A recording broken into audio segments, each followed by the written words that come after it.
This week on the Old School RuneScape Update, behind the scenes of Sailing Volume 2 arrives, and we question how sailing will actually feel. Is the skill going to mainly be about navigating boats, or the encounters one will see at sea? Christmas 2024 comes to Old School, and we share more League stats. This is the Old School RuneScape Update, Episode 58, recorded Sunday, December 15th, 2024, Ruff Seas.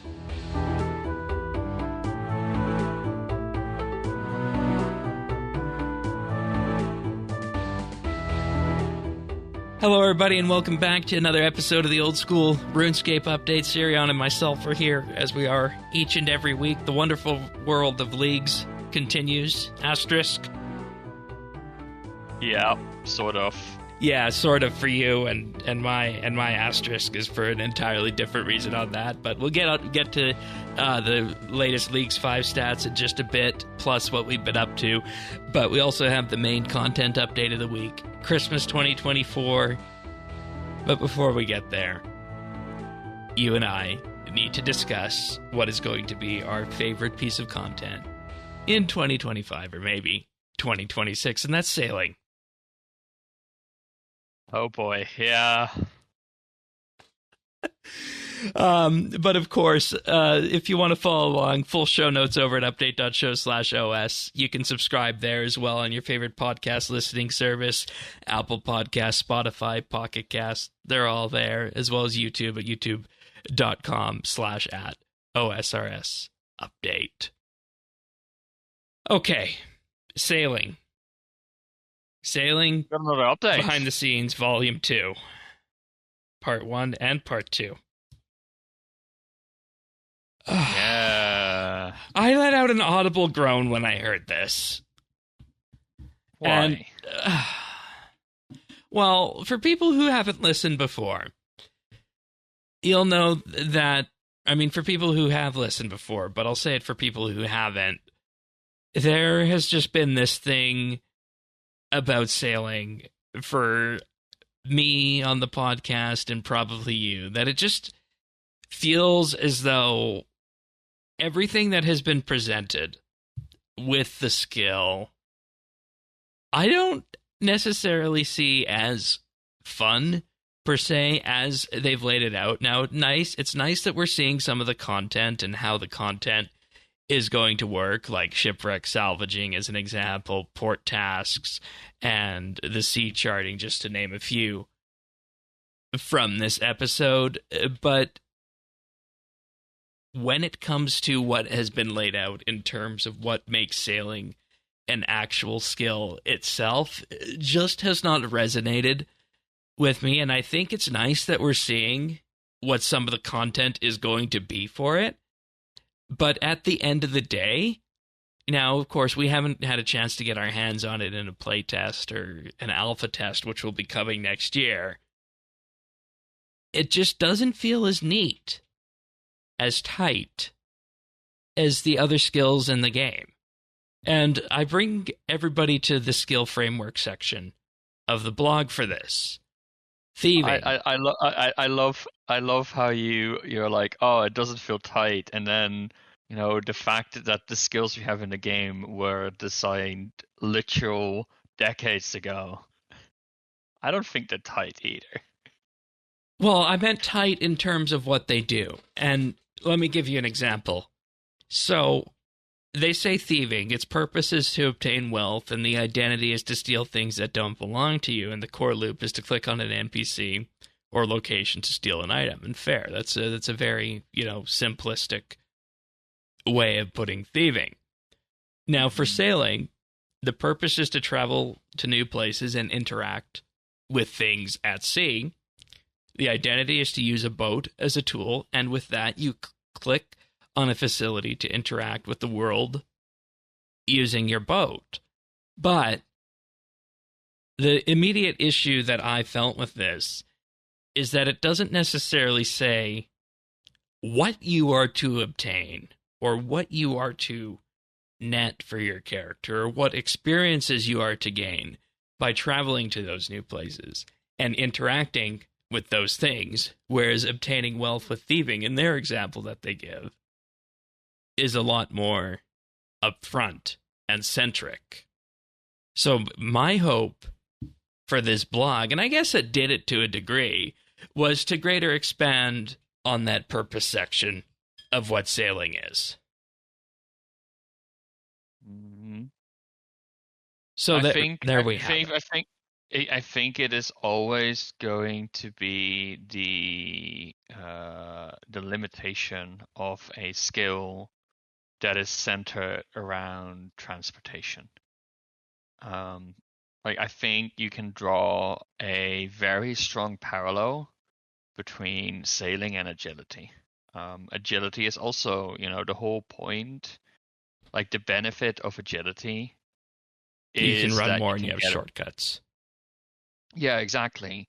But the problem is that itself isn't trainable. You can't really, unless you turn old school into crop, but I don't think anybody wants that, right? Like you just want to get from A to B. You don't want the act of going from A to B to become like an actual effort and to become like an actual training method, Yeah. which is why we get all of the, artificial stuff around it with where you're basically just running circles around an agility course to train it. But what exactly, I think if you look at that skill framework that they put here, um, how would you put this? How would you describe agility in here? I think you'd have a hard job, like putting it clearly into these sort of three categories. Um, If I was starting fresh or based on what we have? Based on what we have, because that's sort of what you have to do, right? Yeah. If I was doing that for agility, I'd say purpose, um, to enable your character to more efficiently traverse the world through shortcuts, etc., and running longer. Yeah, and then the core loop is do something else entirely, Yeah, namely that running part is circles different. around. Yeah. Yeah, exactly. So that's that's I think fundamentally a problem um, with a skill around transportation. And I mean, you see this talking about this, right? Like what they were talking about, what's called again, the sails, The luffing. luffing the Yeah. sails, the Yeah. luffing of the sails.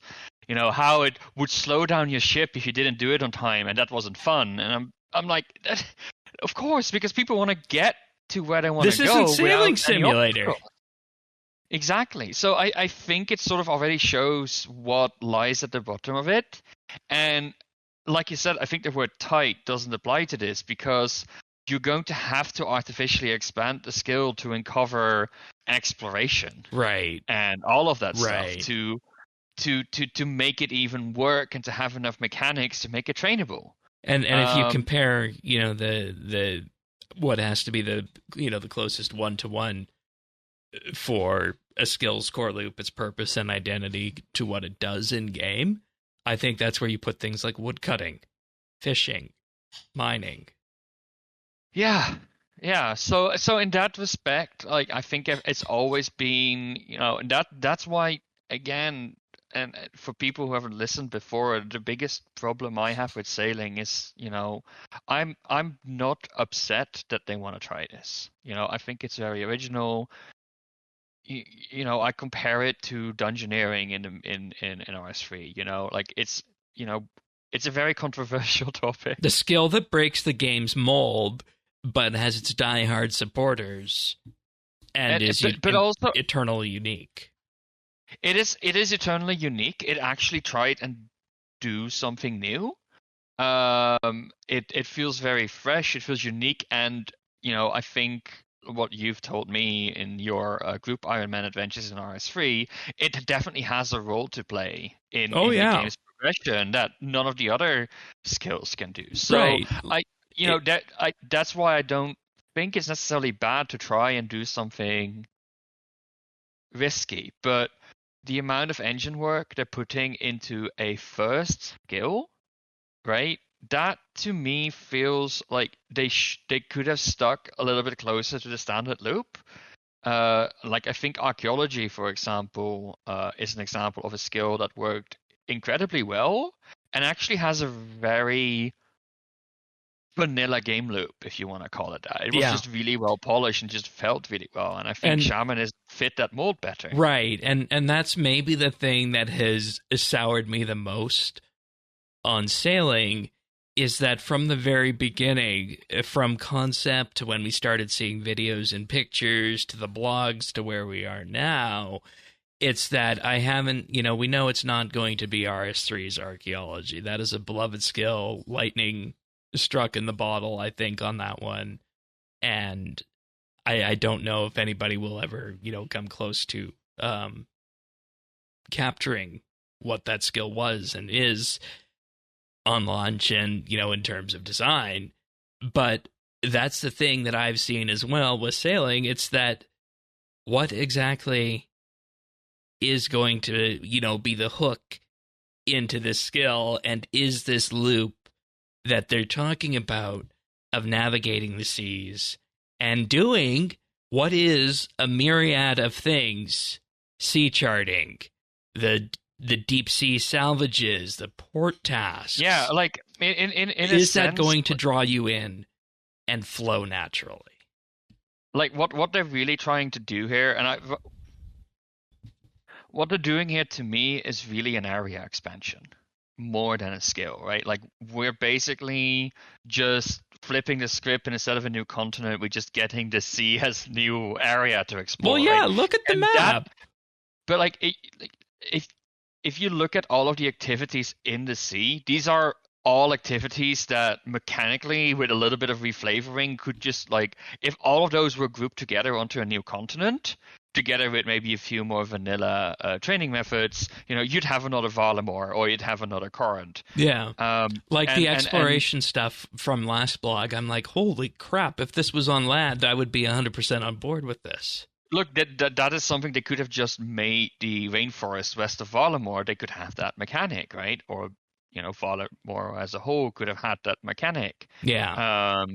The races and all of that stuff. And like the only thing we're really getting, I feel, is the movement, the fact that you're on the sea, and sort of the theming around it. But that makes it so weird to me because it fundamentally, like, there's this discussion at the end of part 2 where it's like a lot of people are complaining that this might feel like a mini game, but we really feel like it is actually a skill. I'm like, no, it doesn't feel like a skill. It feels like a collection of training methods that just all happen to contribute to the same number. In this case, like the contracts are basically reflavoring of either like hunter rumors or slayer tasks or what you want. And you know what the funniest thing about this blog post was in terms of the things that sounded the most interesting to me? Were those things? It was actually the tasks. Like the task board. I'm like, I don't normally like Slayer, but this actually sounds like the most interesting thing that I would like in what's been laid out for sailing training. So the question is really like, what is the value we're getting out of making this a skill compared to basically an area expansion, right?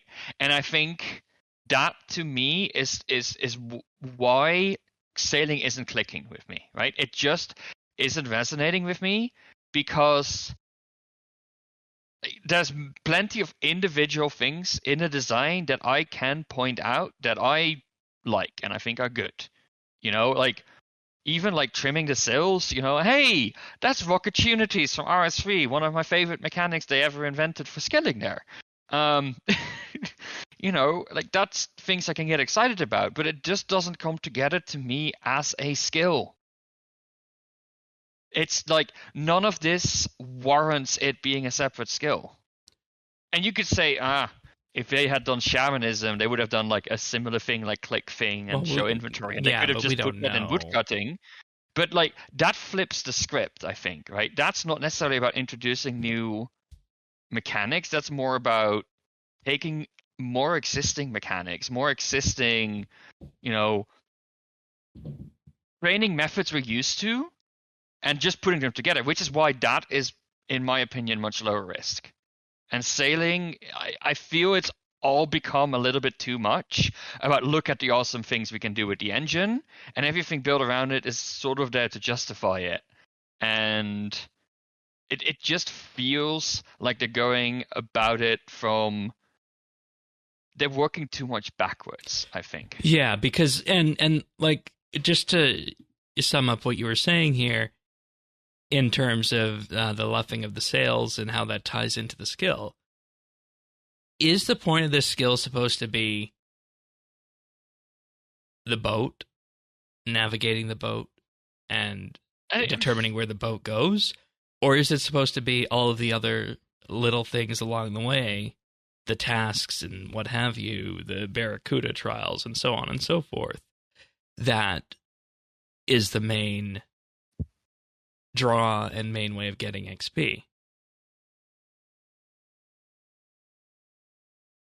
I mean, the whole idea, it starts out with like, oh, you're gonna gain experience for doing sailing, which is moving around the map. Like, okay, that's gonna get old very quickly though, and I think that's why you get all of this entire framework around it. And sure, woodcutting, same thing, but and this sort of comes to the second point in this post, where at some point they're like, we want to make sure that there's both a two tick teaks and redwood cutting variant of sailing. And I think it's a mistake of them to immediately try and target the same level of depth and content in sailing as other skills have. Because if you look at woodcutting, for example, no, let's look at thieving, because they use thieving as an example, right? Yeah. Let's look, like, originally it was just pickpocketing, Yep. gem stalls and all of that. Pickpocketing and These stalls. days, we have volume or thieving, which completely changes the skill, right? Yep. That came over a decade after the original release of the skill. 20 years plus, actually. Exactly. Pyramid plunder, another completely different way. That's been a big one that's been in my mind too because of leagues. Exactly. So, like, all of these new ways of training things have come into the game after the original skill. All of these have had years to cook and to develop and to adjust and to morph into the thing that the players actually like. So what you're saying is we're getting the things like plunder, Varlamore thieving, Osmond squirk juices as the main training method for sailing. Those sorts of things. They're trying to do it all at the same time to get that variety choice from the start, and I think that's a massive task, and I think it's going to be too big to do in one go. I think, like, if you can't get the very core of the skill right? Like, in the end, thieving still comes down to pickpocketing. Yeah. But, I think they're also trying to do something else here, and I don't necessarily know if you were around back when Hunter came out, but when Hunter and farming, to a lesser degree, not construction, but Hunter, farming, and I guess Slayer too, when those came out, Hunter only went to like level 71 in terms of content when that came out. Slayer was 85, and farming, I think, was 90-ish or so. And I think they're trying to ship a full skill from top to bottom. I wonder if that has anything to do with it. Yeah, and that was one of the things I was going to say. I'm not sure if they should do that. Like, I genuinely think that there's value for them to, maybe ship this in batches. As much as I hate saying that. I mean, hell, runecrafting, the highest rune when runecrafting came out, and I know maybe this doesn't count because it was RS2 in 2004, was nature runes at 44. Yeah. Law, Death, and Blood and Soul all came after. Yeah. So this all, to me, it just puts all of this in a little bit of I don't. They're biting off so much with both the engine stuff and trying to make it this expansive and complicated. And the only reason I can think of, and I understand as well if this is what they're doing, is there's still going to have to be polls for this to pass. And I think at this point, what they're trying to do. Really? You think they're going to put another poll as a green light? Yeah. I mean, I believe that's what they said they would do. I think that's an incredibly dangerous thing to do if they're doing that. Yes, and not necessarily only because it might mean all of this work is for nothing, but also because I think it changes the incentives a lot.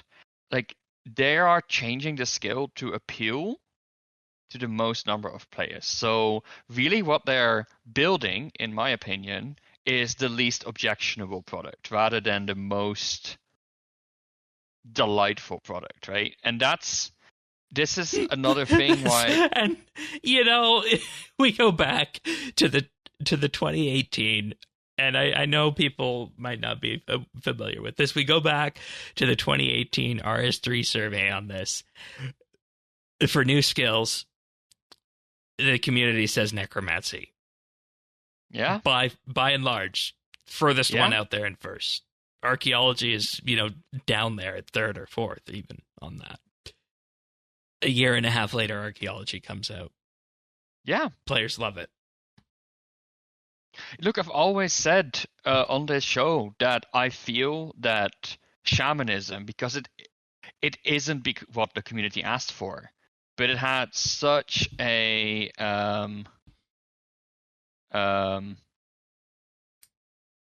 it had, in my opinion, such a passionate story behind it that I can only imagine that came from a source of, we really want to build this, we're excited about that. And that, even though it is not necessarily what everybody is asking for, I think it would end up with the better product because the devs are passionate about it. That and just the general lack of knowledge about where we're going on this, and like what you said in terms of it feels as though sailing is being built to appeal to everybody. I feel like if you combine that with what we have in the blog, that's probably the easiest way to say what's giving me pause with sailing. Mm-hmm. So, we could be entirely Look, wrong on this until we get our hands on it. Because what content was it? Was it archaeology or mining and smithing you played at RuneFest, and it completely changed your view? Both. But archaeology specifically, I was just not excited about the whole concept. It sounded dusty, sandy, boring, and then I played it and I was immediately sold. So that's why I definitely. Maybe you'll have a chance to play sailing at RuneFest. Yeah, I might have. I kind of hope, and I mean semi-expect, but I definitely hope I get that chance. And that's why it's so easy to hate on sailing, and a good part of me wants to because of all of the reasons we've outlined here. But I'm also conscious that maybe there is something there, and looking at the content that has been built by the team, they have shown that they understand how to make content. And so, you and I were talking about this in pre-show.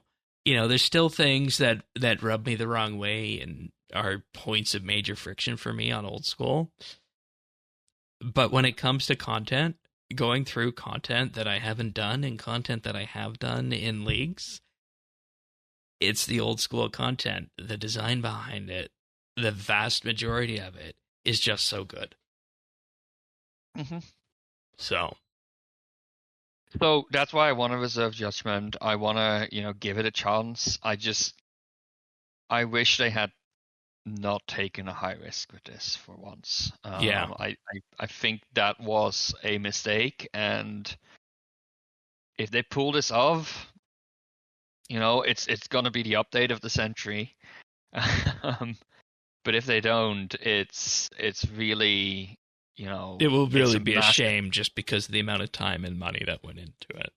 Look, at that point, there's never going to be a new skill. Yeah, and I have to say as well, and this is the most unfortunate part, I imagine that somebody will be, either transferred somewhere, fired or relocated as a result of it. Yeah. If that happens too, and that would be unfortunate. So. Yeah. But yeah, anyway, I don't want to just be negative, so, maybe No, like we've explained why we were negative so on maybe this. maybe like a note about, the things I did actually like. I hope to see charting ends up being a significant chunk of the game. Even though it says you might enjoy this if you enjoy completionism and collection logging. Yeah, like part of me is a little bit worried about that. At the same time, the way that it for me clicks is that it's leagues in the main game. Right. And I've been having exploration, so much discovery, fun. puzzles, and problem solving.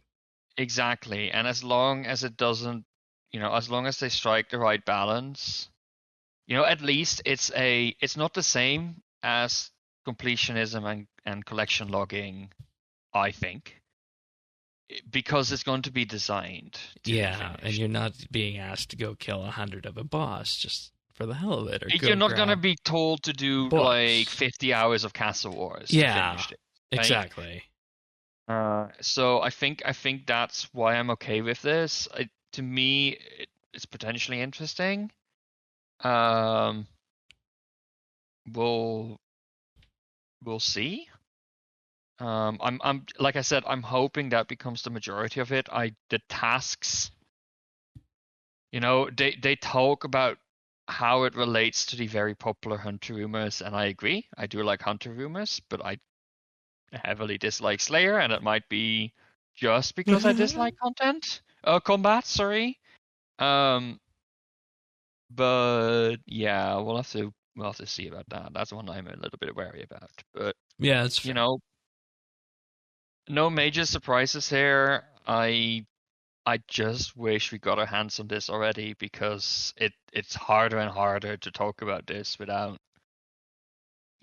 actually getting a feel for it. The ship combat does not appeal to me. No, absolutely not. What I see in there, and I think they should generally just not do it as part of MVP. Yeah, MVP standing for minimum viable product, by the way. Oh yes, so, I just had to translate that. But I think initial launch should just not include that. I know that there's a bunch of people really asking and wanting for it, but let's try and get. Because salvaging the tasks and charting, I think, is more than enough, and then you have the Barracuda trials at the end of it too. So. Yeah, this is the rescue run, right? And this is, I think, why they're trying to do a full 1 to 99 run on this first pass. Is there will be people that even if you give them content that only goes up to level 40, they will grind out that level 40 content all the way to 99. Right? Those people exist, and they don't then get to experience the skill as intended. I mean, unless you go with Gower-esque old school classic XP raids, which I don't think even is doable in 2024 for OS. No, exactly. So, that's, I think, why they're trying to get an as complete skill as possible out there so that people get to play through it. But yeah, that does come with the risk of you're increasing the scope. Indeed. Okay. Ready for Christmas? I mean, in game, obviously not in real life yet, but in game. The Christmas tree is up, so I guess I am in real life. Okay, shopping done? Shopping all done, yeah. Oh, wow, right on. Very good. Yeah. Christmas 2024 in game. I feel like anybody who's a dog person or even just an animal person in general is going to love this one.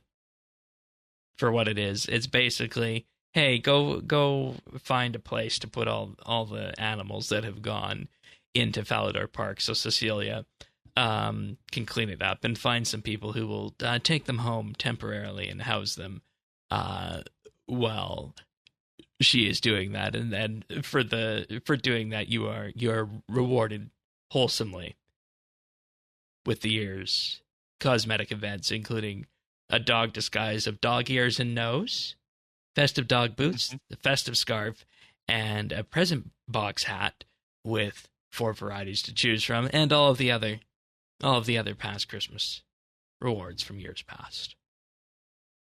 Yeah. I don't know that I have much to say about it. It was a wholesome, fun little event, and it's there. Everybody should go do it. Yeah. No. I think yeah. Is that really all there is to this? I think so. It was less obnoxious than last year's with all of the ice skating. Oh yeah, right. And pumpkin pixel art from a couple months ago. Right. I liked the pumpkin. I didn't. I liked the pumpkin pixel art. I did not. Yeah, no, I think all in all it was well executed. It's a small little quest. I like that they're doing it in different locations. Like this is one thing that I think sometimes like RS3 has the Lumbridge crater and all of the events take place in the Lumbridge crater. Not anymore. Not anymore. They now have the separate areas, but I like that this sort of rotates through the world. Like we had the pumpkin pixel art in the farm south of Falador. We had the ice skating near Lumbridge last year. So like the last year's Halloween event I was in Varrock, I think. So at least it sort of feels, a little bit varied, but still, grounded in the world. So that is one nice thing I would say about it. Yeah. And I'll also say this again, and I was actually shocked at this. I hadn't looked at these since they were made untradeable in volume, but the grand exchange price of a Christmas cracker is still like $230K, interestingly enough, after everything that had happened earlier in the year. Yeah, that surprises me a little bit. I thought they would have plummeted, but yeah. But hey, we got another set of those, another set of party hats. I still can't, believe that. Oh my God, I can just wear the green party hat or the red party hat whenever I want. That's still one of the things that amazes me about old school, and I guess I shouldn't be surprised about it. So, one thing I do wish from this, I do wish the Christmas event came to Leagues, because I would like to have a party hat in Leagues. It's not in Leagues? I hadn't actually checked. Well, I don't have it because I don't have Asgarnia. Oh!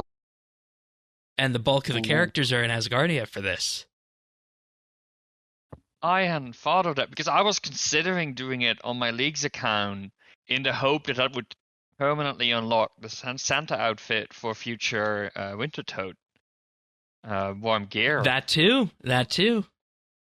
Oh my goodness, I hadn't even thought of that. Yeah, if anybody's in Asgarnia Taker and listening to the show, let us know if you can do the Christmas event. Yeah, that's because last year I didn't want to do the snow ice skating one again on my Leagues account. You didn't take Asgarnia, did you?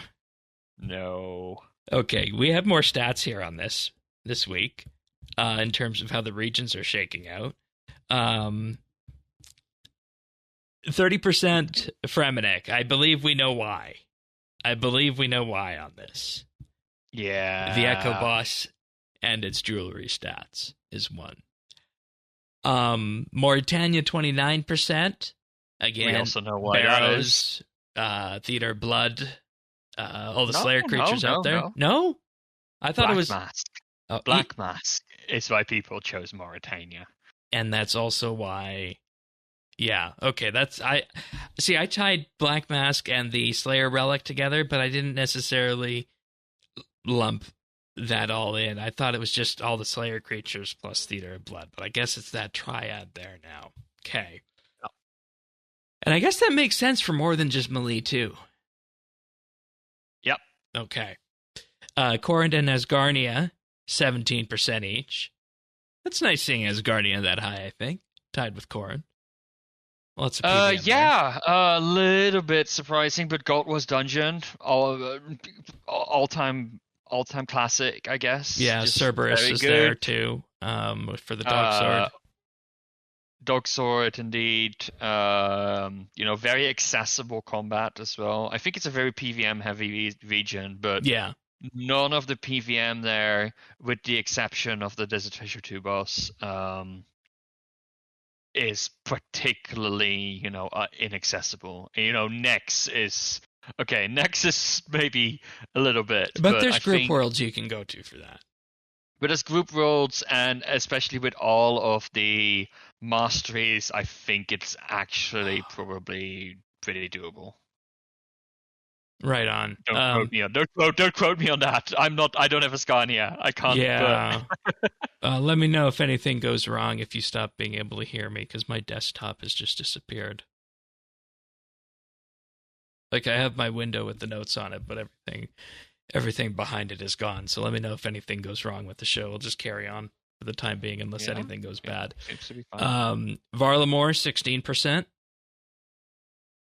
Desert, 15%. Yeah, makes sense. One of the things I saw people saying a lot about Varlamore, and I think this is actually a very interesting point, is that a lot of people who are endgame players have basically not engaged with a lot of Varlamore content and see this as a way to, they're going to the mid game again, and this is sort of a good way to experience it again. So makes a lot of sense that people are picking this also just to experience it with, Yeah, if I didn't, and I've been thinking about this a lot, if I went the Golden God route instead, and if I wasn't going to do dodgy deals, I would have chosen Varlamore as my miscellaneous region for the thieving and the herblore aspects of it. And I probably still would have taken Fremennik, and I think I probably would have still taken Desert, but maybe there might have been a case for doing Varlamore, Fremennik, Mauritania. I've gotten such, I think I said this last week, I've gotten such an appreciation for Varlamore as a, general use for region, because of all of the shops that are there. Yeah. It is, there's a stonemason there. There's really good weapon shops there. There's a gem shop there. That sort of the things you underestimate, I think, if you're not playing as an Iron Man. And you even have a farming patch there too. Even a farming patch. It's heavy on hunter. You can do cooking, fishing, and all of it there. Yeah. Yeah, I've been cooking, catching and cooking sharks there. You have a lot of yews, maples, magics. You have all the trees there. It's really just a good general region. Yeah.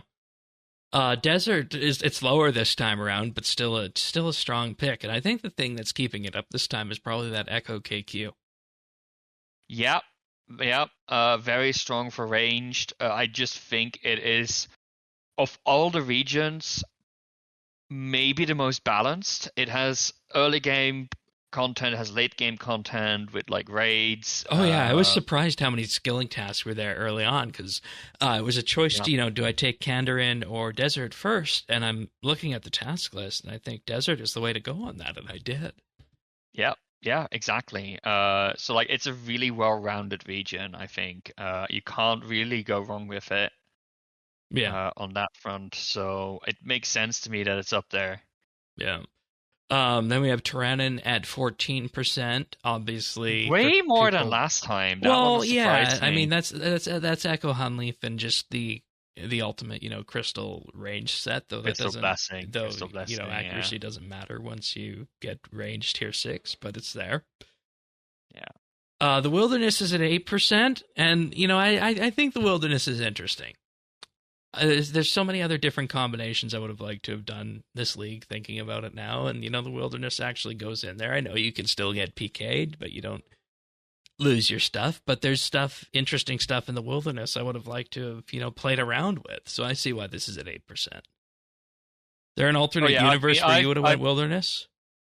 I've been theory crafting, like if I were to, take my Iron Man and do another. Oh, you're thinking the exact same thing I am, as in I want to experience just a little bit of Golden God before it ends. What would those regions be, right?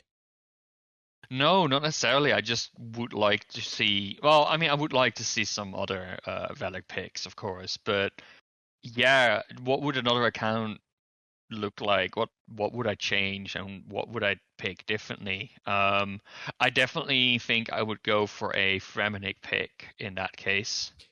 Fremennik's been great for what I've had with it so far. I knocked out a large portion of the non-combat related tasks in one afternoon. There. So yeah, like Fremenic, and then if I were to go for a ranged build, I would have to go with Desert and Ascania, I think. Yeah, that's a solid setup. But like the other combination I would have considered picking is Fremenic, Wilderness, and Mauritania, but that would be another melee Spicy. build. So.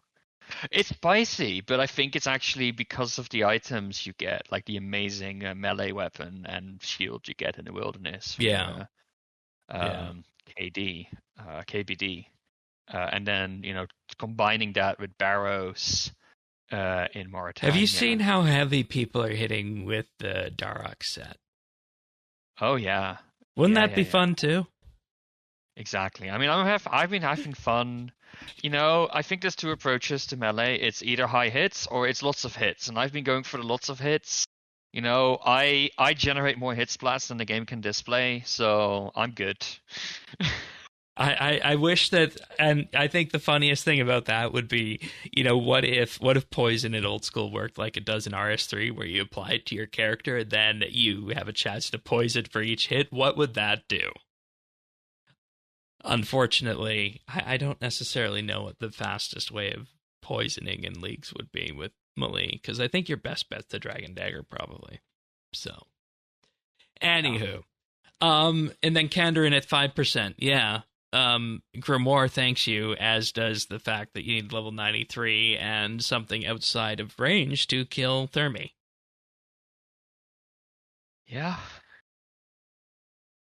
I'm glad I chose Kandarin. It's been, just a good non-combat region for me. I agree. I think it gets more hate than deserved. I understand the argument that there's no high level PVM there, or no super challenging PVM, but at the same time, yeah, I think it gets a bad rep, and I think it would be nice. I hope that next time they can solve this, because I do think it deserves a little bit more love. Yeah, well, what can you do from the combat side, aside from, removing Grimoire and hoping another boss comes out in Kandarin in the next year? Yeah, maybe some kind of content that puts like augury and vigor in Kandarin as well somehow. Yeah.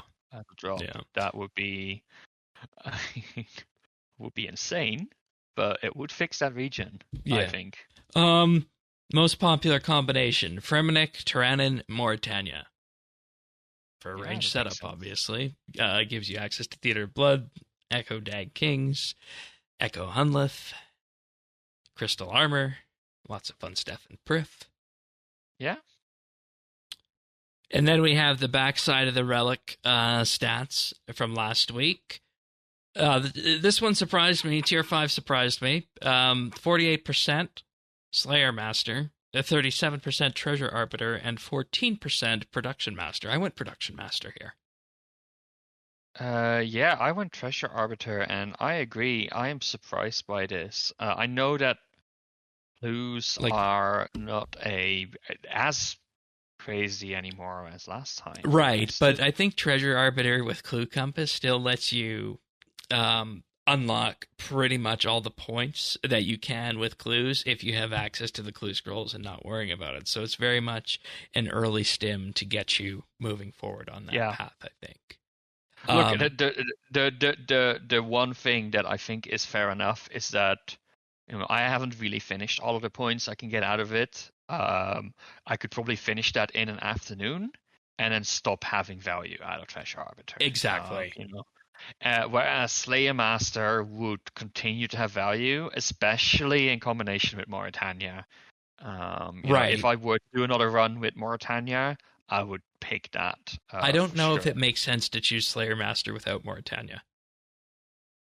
I think you lose a good portion of the value out of it. Yes, you know, I mean, I say that. On the other hand, I've been trying to chase certain Slayer tasks because I need to get the zombie axe from zombies. I want to chase a draconic visage from dragons, and I kind of just want to do that on task.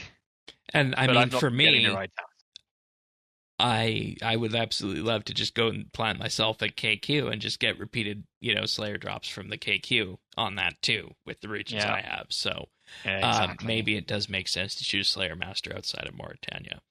But I went Production Master, and that's allowed me to do some absolutely crazy things with things like bolts and whatnot, to the point where the bolts that I've unlocked from Desert have been my best fletching method that I have. In addition to all the bars that I just automatically smelt whenever I mine, it was almost as though I kind of planned it to be there. So that's why Production Master was one of the ones that I was 100% sure about going into this thing after we saw the clue breakdown. So I have no problem with Production Master. Yeah, no, makes sense. It's in last at 14.27% though. Yeah, it's fine. What is not in last is Banker's Note, tier 6. Holy crap. 94% to 6% for recall. Honestly, I knew Banker's Note was winning this. I was but expecting it to be closer. I was expecting something like 60-40. 70-30 maybe on my side, but this, I mean, to be honest, I love, if you go to there's a wiki page on the strategy guide that compares Banker's Note and Total Recall in like 20 or 30 different use cases, like rune crafting, PVM, and all of this stuff. And Banker's Note just wins in like most of them. Yeah. I think Total Recall is really only good in some very specific cases, but a lot of the PVM is instanced, especially the interesting PVM like raids. So, Yeah. And then we get to tier 7 and to why Kandahar. I mean, whoa, wrong place. Kandarin is at 5%, 60% Grimoire at tier 7.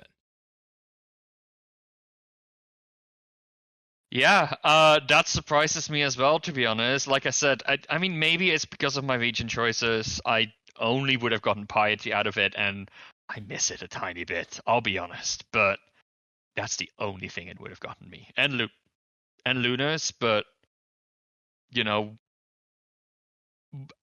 without a good source of Astro runes, first of all. Yeah.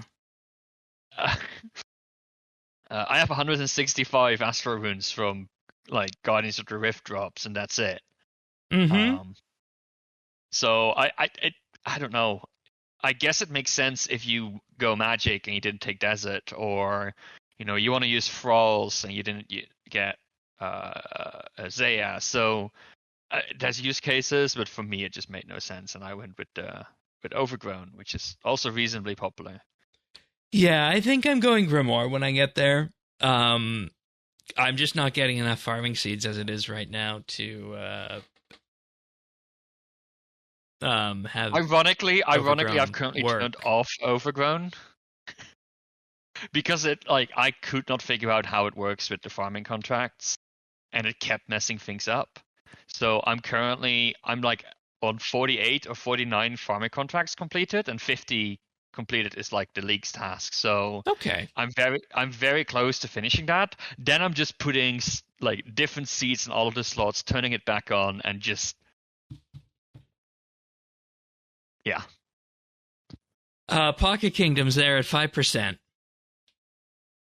I think it's underestimated, but I get it. I think there's a world in which I would have taken it, especially because I'm not really using Overgrown. Yeah. Right now. So what's your herb solution then? I mean, Overgrown. what's your herb lore right now? And my herb lore level is 82. Okay, so you've been getting enough, I did a whole bunch of lamping, I'll be honest, but now I need to go and grind out a whole bunch of mixology anyway, and I think that will get me a good chunk of the way until towards Right, lunchtime. you have mixology, so you don't need the secondaries. Makes sense. Right. Exactly. The secondaries are going to be a little bit of a problem, but again, I will have the prescription goggles to save me a bunch of them. I So I'll made probably I made like 26 prayer potions with one snake grass. Nice. I mean, that's the thing, right? Like with overgrown, I have 800 snake grass in my bank. I have over 1,000 white berries in my bank. Okay. So I You don't know, need to like take overgrown. so. The things that really matter. Like I have 1,700 watermelons in my bank. Right, like these things, because they just like, especially allotment patches and like flower patches and bush patches, they don't take very long to grow at all. Herb patches take about 20 minutes to grow. So if you have like a small stack of seeds, and overgrown makes you save the seed 75% of the time, so your seeds last on average 4 harvests. I racked up thousands of herbs. Like it's all single types of herbs, but I can just swap out the seeds, and it's not been a big problem. Yeah, that's fair. Okay. And then tier 8, Last Stand 83%, Specialist 10%, and Guardian 6.2%. I'm think surprised. after I thought Specialist I would have expected to be higher, to be honest. Yeah, a little bit, but I mean, I guess spec attack builds aren't the thing. And when you factor in that melee is such a huge factor in this league, the option to go to, 255 stats for that brief period, I think sells Last Stand. Last Stand is really great. I mean, Specialist in combination with the Dog Sword is absolutely bonkers. Right. So I think that's a combination that is worth looking into. No, I have Last Stand. I kind of didn't use it, and then I realized that I was eating food on my Slayer task like a dumbass because I have Last Stand. Yeah, you're preventing yourself from dying for when you're supposed to die. Which is dumb, because what Last Stand does is it makes you go up to 255, and it does drop, but it sort of stays at plus 15, and then it just acts like a super combat potion. Right. Then what is it? It's like 10 or 11 seconds of invulnerability, then you have to heal up a bit, right? Yes. Now, I do so much damage, I can basically fully heal. So of course. As long as you're on Exactly. So as long as you're on a Slayer task where you don't take like 100 damage within 3 minutes, which most Slayer tasks you don't, you're fine. You just do this indefinitely. Yeah. It's actually really good. And you get a free combat potion every 3 minutes, basically, or the period of time in which you die. I think it's actually really, really good. Yeah, and I mean, with this, as we talked last week, I think the meta for this league is clear, and there's lots of good choices about how to get there region-wise. But I think I think the relics are more meta locked than the regions are, if that makes sense. I think they are. They are more than this time, and I think that makes this league ever so slightly worse. I liked seeing all the different builds and crazy things people come up with, and I feel, half the people I come across are wearing full Blood Moon in melee, or they're wearing some kind of ranged gear, right? So yeah, one thing I was also thinking about that would be quite fun, for this league, given what's available with range, is to do an ultimate range tank build. Specifically with the Justiciar armor from Theater of Blood. Mm-hmm. So, that's the thing. Anyways, combat masteries, range, these have changed a bit. Range, 52.69%, melee, 38.29%, magic, 8%. This excludes 5/5 builds. Yeah, this includes some people. So this is the number of people that maxed out a mastery, but some people went with 5 in one style and 5 in another style. I mean, you can which go gives for you that, but I mean, I think the tier 6 passive is good. The tier 6 passive is amazing, but imagine having 2 stalls in which you have half attack speed. Yeah. It makes sense that people will at least try that. So, but yeah, ranged still most popular, 52.7%. Melee, 38.3%. Magic, 8%. Righto, and then coming the tripped over my words there. Then we come to the ultra rare vouchers from the raids. Unsurprisingly, I think Twisted Bow 19.3k taken, Scythe 18.6. Okay, so a little bit behind it, but close. It's really close behind, and I think that's because there's probably a lot of good viable alternative to ranged gear. Yeah. Yeah. So, the blowpipe, for example. Yes, precisely. And then Tupmakin's Shadow 7300. Yeah. Oh, there we have. Makes sense. I am kind of tempted to do Tombs of Amascut, maybe a Chambers of Xeric, but probably Tombs, and try and get myself one of the vouchers and get myself a Scythe. Let me know when you're going. We said we were going to do that. Yeah, yeah. This might be my only chance in a long, long time for me to, actually. You are only limited by the limits that you put forward. I have faith that if you wanted to, you could do this in the main game. I think I could do Tombs in the main game. I think if I practice a little bit, it's more the Scythe and the Twisted Bow and the Shadow. I don't fancy my luck getting those in the main game. Yeah, that's fair. Well, time for a bit of story time and what we've been up to this week. I'll start off with something a little bit briefly, and I was just mentioning in the previous segment a little bit here and there that I have really been happy with Production Master in terms of what I've chosen, and it's made it so that I don't really need to worry about training the skills, and it's just a matter of, gathering the things and, pressing some buttons, and away we go, boop, boop, boop. I went from around 52 fletching to 70 in a matter of minutes, which was absolutely comical with bolts and what have you. I'm looking forward to doing the same sort of thing when it comes to Herblore as well, and I think the process that I'm in right now is that I actually just have a bit of a to-do list. And what? Yeah, I did that. I have about 2,800 points to unlock tier 7.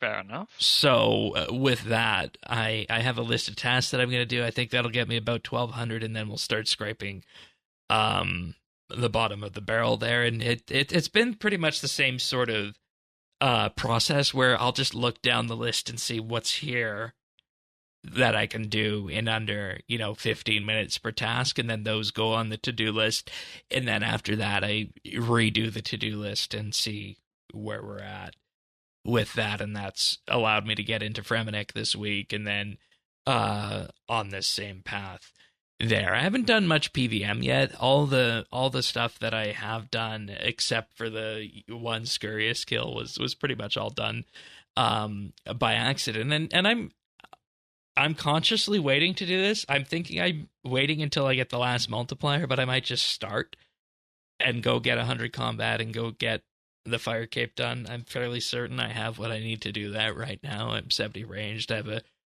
good collection of the Blessed Dragonhide, though probably won't need it for it to just go and grab the fire cape from Jad, and then from there I think the rest of the combat will fall into line. But one thing I did do, and you mentioned you wanted to talk about this as well, is that I did the 10 Guardian of the Rift closing task, and I did mine on Mass Worlds, just because that's what I knew, and we have the worlds listed for it in the world list here, and the amount of rewards that you get to pull on leagues is just downright comical.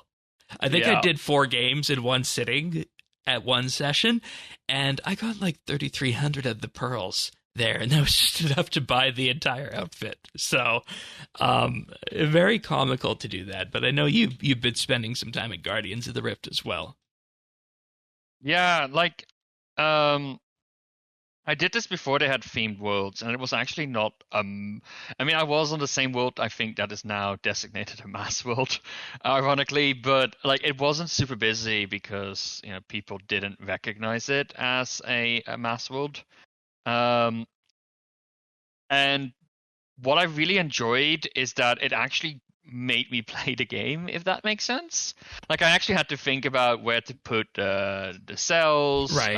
how to do all of that, and that like, everybody was sort of there and contributing and thinking about it rather than just trying to get through it as quickly as possible. I did more Guardians of the Rift today on a mass world, and there was actually like a round lost and one that was almost lost. Really? That was only really saved by me and one other guy just desperately repairing barriers because everybody was just chucking the stuff to the side, what's like the least out of the way. So I don't know. I kind of had a whole different sense of Guardians of the Rift just playing it in like a slightly different context.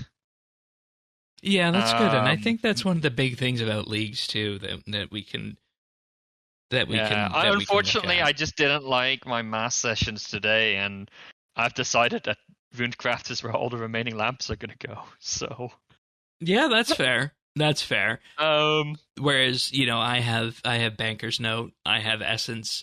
Um, I will oh yeah, at some point have access to Wrath Runes, so that is a possibility for me too. So yeah. Look, I'm gonna be doing the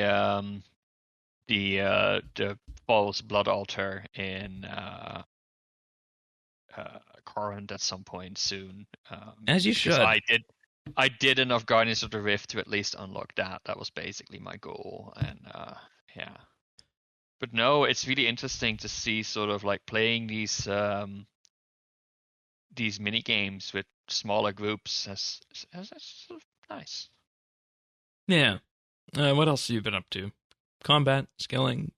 Being sick, unfortunately, as of Right. Wednesday, that really, really completely halted my progress in leagues. Maybe not such a bad thing. I probably needed a break, but it does feel a little bit sad. Um, what I did end up doing when I started feeling at least a little bit better is my farming contracts. Like I said earlier, that's something I could sort of do passively on the iPad rather than having to boot up my computer. So I'm almost done with my farming contracts. This weekend, I really only today I've only really been starting to be um, playing, and I've been doing a bunch of combat. I've maxed out all but ranged currently in Oh, terms of combat nice. skills. So that's What did actually you pretty what did you nice. do for it? Did you do? Just Slayer, just Slayer. Yeah, that makes sense. Um, Um, I want to really just start rinsing and repeating Scurious if I'm being honest. yeah, I might doing I might doing. Wow, I can't talk. I might do that for ranged because that involves not doing range to train ranged, so it might actually not be the worst idea for me, but I haven't really figured it out yet. Other than that, I did my Calphite Queen kill. She still hits like a truck, even on leagues. So I need to find a better solution to that, but I will probably try and grind out the Echo Orb for that. I did a few Hue kills, but I just need to learn how to avoid the Tail Slam wave thingies. But other than that, that's a very, very straightforward boss with my power level currently. Yeah, it's a good learning experience too, I think. Yeah, but So, I do kind of want to go back to a Moxliado. That's been the boss I've been enjoying most. It's like just nice. There's a certain Zen level I can achieve with that boss. hmm Um, and it does drop water orbs, which is nice for my um, crafting. No, yes, crafting training. Nice. But that's been it, really. I just random things mostly, kicking things off. But maxing gave me a good chunk of points of maxing my combat levels. I've been doing some smithing as well, by the way. It's been crazy. Like getting from 70 to 85 smithing was like 10 swords at Giant's Foundry. Yep. Yeah, looking forward to that. I did the math. I need like 25 to 30 swords to get to 99 smithing. And I need that's probably not even going to be enough to do the 50 swords hand in task that you need for leagues. So I'm probably going to be able to knock those out at some point. And that's sort of, I have all of my relics now, which means you start sort of playing a bit differently. Right. And see, that's the point I want to get to. And part of me wants to like go really for the dragon trophy, but I think I've sort of more of an intermediate goal because so many of my skills are solved. I kind of want to max. Yeah, I think that probably makes sense. And I think I probably need that anyway on the way to dragon trophy. Mm-hmm. But that, like, if I don't hit Dragon Trophy, but I do get to wear the Max K because the Sage now sells that, I can live with that. I think that's a fun little task, and there's maybe a handful of skills that I don't have solid solutions for to 99, but most of them I do. Yeah, that makes sense. And I don't necessarily know what my end game in this leagues is going to be. It might just be doing the combat things I want to do and then moving on, kind of like I did last year. But it's just so interesting from time to time. I'll just sit down to do some things, and then next thing it's 3-4 hours later, and you have a good time doing it, but then there's all the other things that come into mind surrounding that as well. So, but yeah, that's pretty much all I have to say in relation to leagues this week. Are you good? Anything else? Any other thoughts on that or sailing before we go? No? Okie dokie then.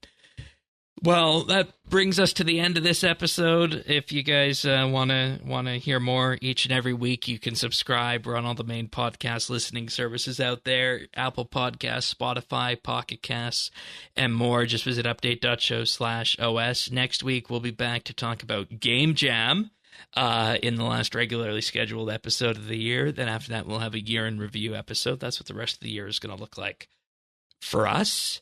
Aside from leaks. Exciting. I wish we could talk about the Game Jam projects now, but we had a packed agenda, and they deserve the attention. So. They really do. These ones really, really do. So tune in for that next week. Look, I already have a favorite out of all those. I think you'll know which one's mine. And if you have anything we should specifically look at, or any particular opinion or viewpoint you want us to take on board on the Game Jam projects, don't hesitate to let us know. Yeah, let us know in the comments, Discord, what have you. It all works. But with that being said, we'll see you guys next week for another episode of the Old School RuneScape Update. See you then, everyone. Take care. Bye.